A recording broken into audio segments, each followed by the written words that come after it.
ठाण्यामध्ये आज आशा गटप्रवर्तक यांचा भव्य मोर्चा दाखल झाला होता। गेल्या अनेक वर्षापासून आशा गटप्रवर्तक हे आपल्या न्याय हक्कासाठी झगडत आहेत, मात्र शासनाकडून कोणत्याही प्रकारे त्यांची दखल घेतली जात नाहीये। अखेरीस आज या आशा गटप्रवर्तकांनी आंदोलन करत मुख्यमंत्र्यांच्या निवासस्थानी ठाणे येथे धडक मोर्चा आणण्याचा प्रयत्न केला। आशा व गटप्रवर्तकांनी आज मुख्यमंत्र्यांच्या वाढदिवसाचं औचित्य साधून त्यांना शुभेच्छा देण्याकरिता एक अनोखं आंदोलन केलं। त्याचबरोबर या आंदोलनाच्या माध्यमातून GR द्या अशी मागणी जी आहे ती आशा कर्मचाऱ्यांनी लावून धरलेली आहे। कर्मचाऱ्यांकडे या संदर्भात ते साकडं देखील घालण्यात आलेलं आहे। या कर्मचाऱ्यांचं नेतृत्व कॉम्रेड राजू देसले, कॉम्रेड नयन गायकवाड, कॉम्रेड संजय नागरे, कॉम्रेड पानसरे यांच्या नेतृत्वामध्ये करण्यात आलेला आहे।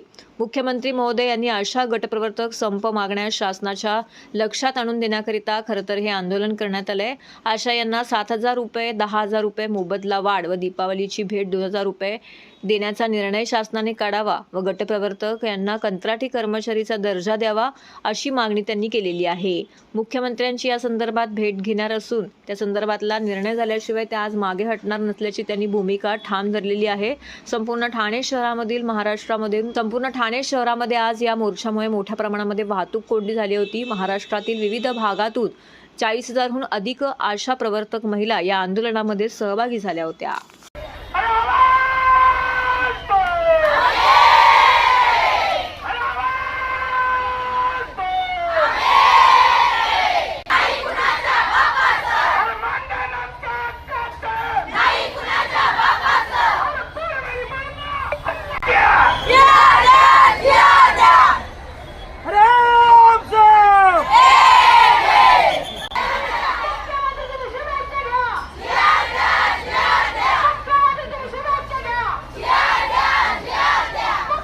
मी मंगल टोमरे, औरंगाबाद जिल्हा, छत्रपती संभाजीनगर।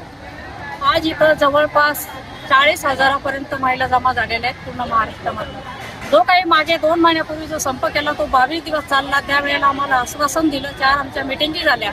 आश्वासन देऊन आम्हाला नागपूर अधिवेशनामध्ये GR तुमचा निघेल, सही होईल असं सांगितलं आणि आम्ही त्यांच्या शब्दावर योग्यतेने काम केलं। जे काही ऑनलाईन काम होतं रात्रंदिवस ते पूर्ण करून दिलं, परंतु हिवाळी अधिवेशन संपून गेलं, मुंबईची मीटिंग पण संपली, पण GR काही निघाला नाही।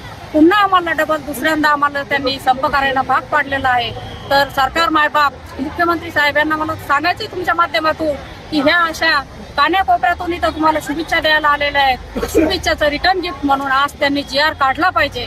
आशांचा सगळ्यात मोठं आंदोलन आणि इशारा आहे। हा कशासाठी आहे? जो शासनाने त्यांची दिशाभूल केली आहे। किती वर्षापासून 2 वर्षापासून आंदोलन चालले तरी या सरकारला लाज वाटत नाहीये। याने फक्त आम्हाला आश्वासन दिलं आणि आमच्या भावनांच्या आशा त्यांच्या भावनांशी खेळलेला आहे। अशा भावनांशी खेळणाऱ्या सरकारला आज GR दिल्याशिवाय आम्ही इथून हटणार नाही असा इशारा आम्ही या सरकारला देत आहोत।